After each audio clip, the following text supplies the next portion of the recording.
Bismillahirrahmanirrahim. Assalamualaikum warahmatullahi wabarakatuh. Innal hamdalillah nahmaduhu wa nasta'inu wa nastaghfiruh wa na'udzu billahi min shururi anfusina wa min sayyiati a'malina. May yahdihillahu fala mudhillalah wa may yudlil fala hadiyalah. Asyhadu an la ilaha illallah wa asyhadu anna Muhammadan abduhu wa rasuluh. Teman-teman semuanya yang dirahmati Allah Subhanahu wa taala, alhamdulillahirabbil alamin, kita semua dapat diberi kenikmatan untuk sehat, untuk dapat mengikuti pembelajaran online, dan terutama kita tetap harus menjaga protokol kesehatan dan juga menjaga pola hidup sehat, baik olahraga, baik makan makanan yang bergizi dan lain sebagainya. Itu tetap harus kalian antum semuanya jaga. Oke, sementara kita akan masuk ke pembelajaran biologi di pertemuan yang ketiga, yang insya Allah ini akan menambah semangat antum semuanya untuk tetap belajar, untuk tetap menuntut ilmu, dan untuk tetap menambah ilmu-ilmu yang terus berkembang di zaman era modern ini. Dan mungkin kita akan merefleksikan juga bagaimana kemarin kita sudah membahas terkait masalah apa sih jaringan tumbuhan, fungsi-fungsi dari jaringan tumbuhan apa saja, jenis-jenis jaringan tumbuhan itu apa saja, bagaimana sistemnya, lalu apa manfaat dari jaringan tumbuhan yang kita sudah pelajari. Dan saat ini kita akan membahas masih dalam satu bab, yakni tentang jaringan tumbuhan, yakni terkait masalah teknik kultur jaringan. Wah, ini lebih kepada bioteknologi ya teman-teman. Nah, teknik kultur jaringan ini sebenarnya adalah teknik di mana cara memperbanyak tanaman dengan cara mengisolasi bagian tanaman seperti jaringan akar, batang, daun, dan mata tunas.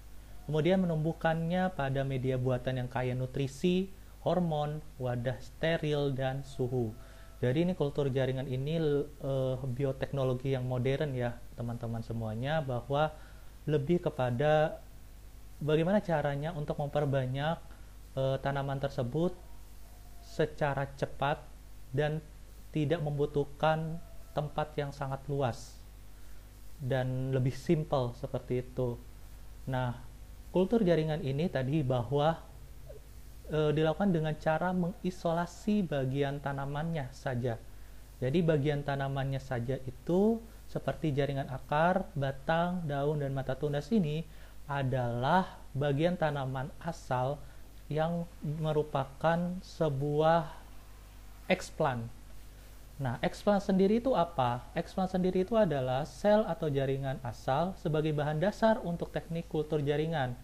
Tadi sudah disebutkan bagian tanaman apa saja yang bisa diisolasi, yakni jaringan akar, batang, daun, dan mata tunas.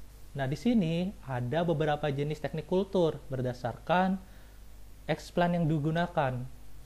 Nah, di sini ada yang pertama adalah meristem kultur, yakni eksplan pada kultur jaringan ini itu adalah jaringan muda atau meristem, biasanya berada di pangkal ujung akar, seperti itu.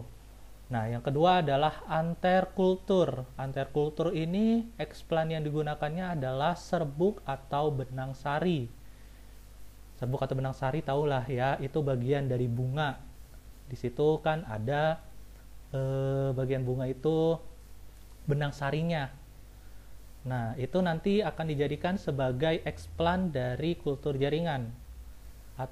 Anterkultur atau nama lainnya adalah pollen. Nah, selanjutnya ada protoplas kultur, di mana eksplan yang digunakan adalah protoplasma tanpa dinding sel.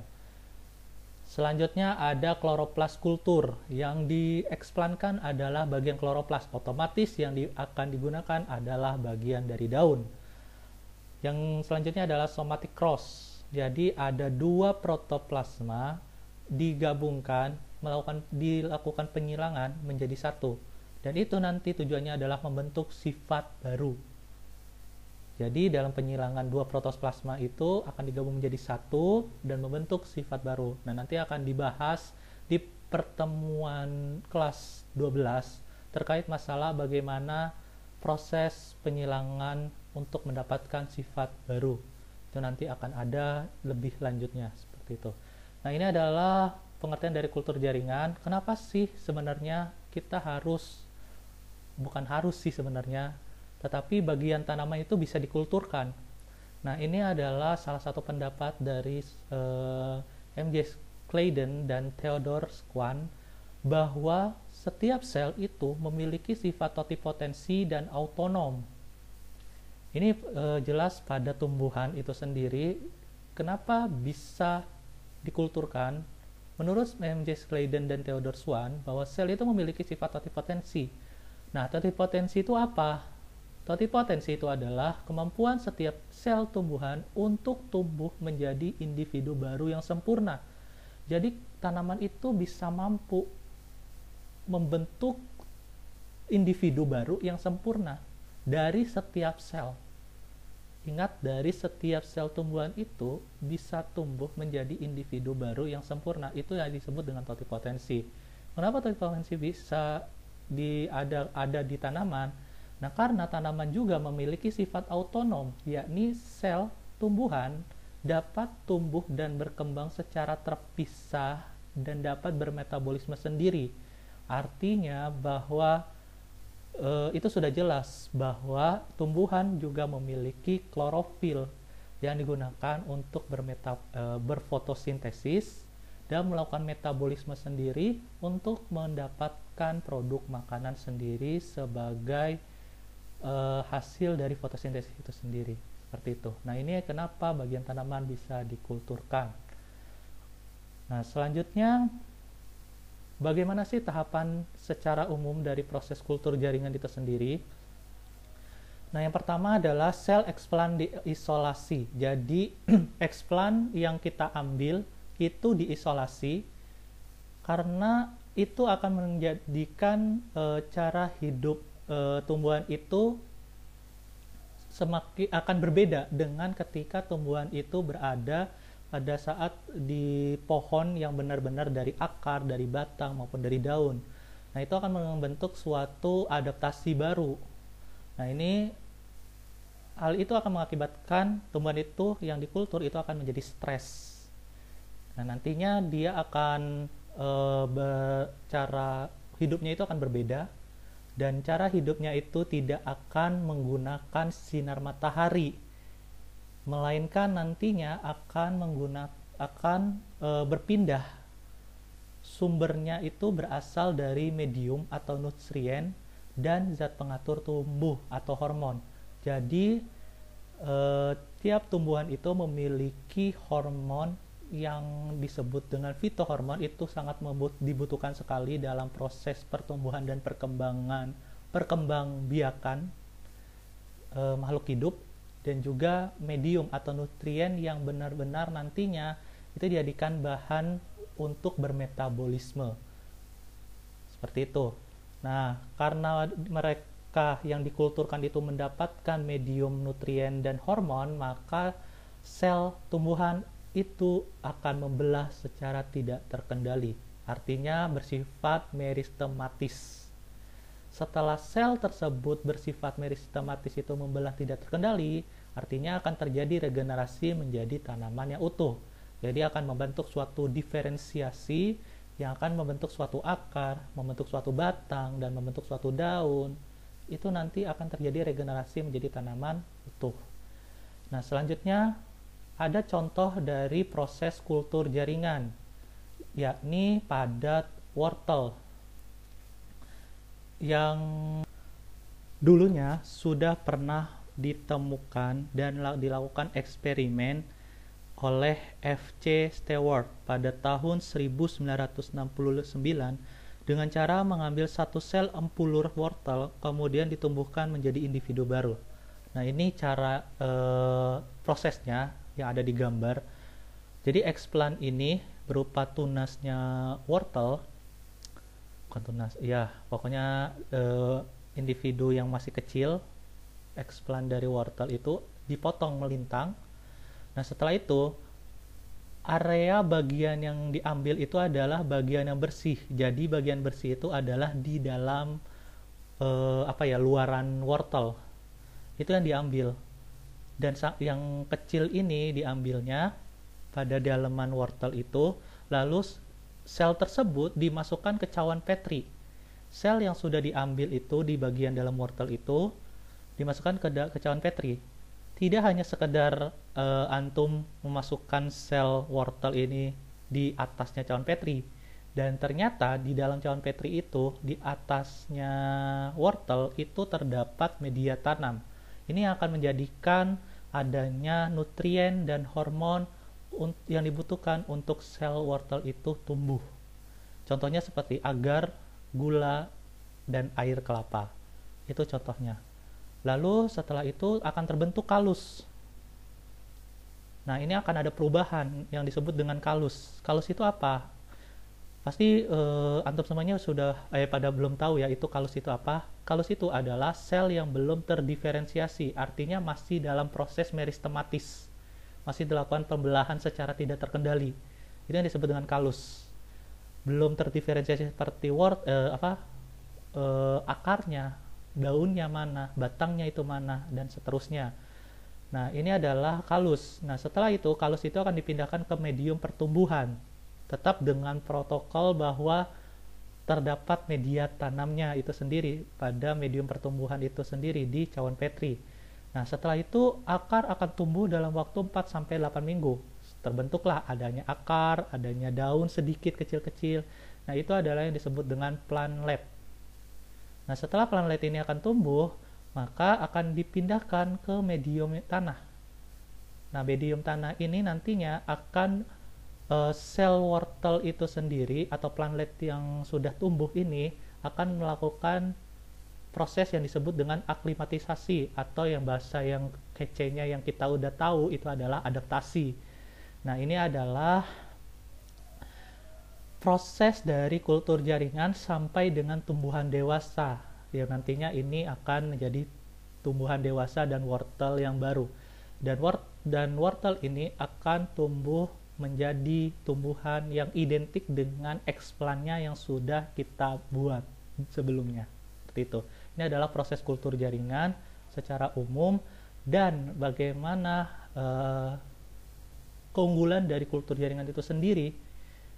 Jadi keunggulan dari kultur jaringan itu sendiri adalah dapat diperoleh bibit yang identik dengan sifat induknya. Tadi sudah dibahas. Tidak membutuhkan tempat yang luas, kualitas dan kesehatan bibit lebih terjamin karena benar-benar eksplan dan segala macam wadah media itu harus benar-benar steril. Lanjut ke keunggulan yang keempat adalah bibit yang dihasilkan akan seragam. Lanjut, bibit akan lebih cepat pertumbuhannya karena tadi sel yang dikulturkan itu akan membelah secara terus-menerus yang tidak terkendali.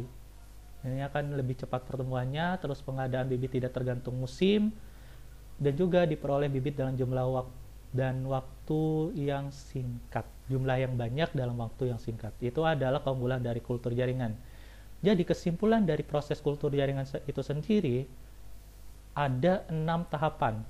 Yang pertama adalah sterilisasi, itu pasti cawan Petri, eksplannya, lalu medianya itu benar-benar harus steril. Nah,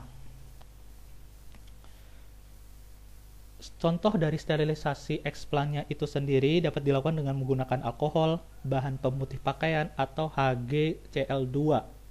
Itu yang contoh dari bagaimana cara mensterilisasi dari eksplannya. Lanjut ke pembuatan medianya, itu harus benar-benar steril juga. Media yang pakai cawan Petrinya, pakai agar-agarnya, pakai gulanya, itu harus dipersiapkan pembuatan media itu sendiri. Lalu inisiasi ini bagaimana pengambilan eksplannya itu sendiri yang benar-benar sel yang akan dibutuhkan untuk dilakukan pertumbuhan, itu benar-benar harus steril juga. Itu yang disebut dengan inisiasi pengambilan sel yang dibutuhkan untuk kultur jaringan itu sendiri. Selanjutnya adalah perbanyakan yang disebut dengan multiplikasi. Nah, ini memperbanyak calon tanaman dengan menanam expand pada medianya. Ini nanti harus diperbanyak, tidak hanya satu sel, itu nanti akan ada 2 sel, 3 sel, 4 sel, 5 sel, dan seterusnya yang akan dibutuhkan. Lalu pengakaran nantinya akan membentuk namanya plantlet. Plantlet ini pada saat akar itu sudah tumbuh, maka tumbuhan itu berhasil melakukan proses kultur jaringan. Nah, setelah itu aklimatisasi, yakni adaptasi pemindahan dari yang tadinya misalkan contohnya ada di cawan petri dengan media tanaman agar-agar ataupun gula ataupun air kelapa. Nah, kalau misalnya sudah ada akarnya membentuk plantlet, maka plantlet itu harus diaklimatisasi, dipindahkan menjadi ke media tanam berupa tanah yang sudah dimasukkan ke dalam pot atau wadah seperti itu. Itu yang disebut dengan aklimatisasi, lebih kepada adaptasi baru. Ini adalah konsep dasar dari kultur jaringan yang Ana adaptasikan juga pada pembelajaran di jurusan biologi Universitas Umum, yang salah satunya sumbernya ada di salah satu universitas di Indonesia seperti itu. Nah, ini adalah kesimpulan dari kultur jaringan. Nah, adapun nanti antum semuanya ada yang mau ditanyakan, silakan ditanyakan di bagian kolom komentar ataupun chat WhatsApp ke Bapak, ataupun bisa antum semuanya untuk mengomentari apa yang antum sudah dapatkan dari materi pembelajaran hari ini. Jazakumullahu khairan katsiran, semoga bermanfaat. Mohon maaf bila ada kekurangan. Subhanakallahumma wa bihamdika asyhadu an la ilaha illa anta astaghfiruka wa atubu ilaik. Wassalamualaikum warahmatullahi wabarakatuh.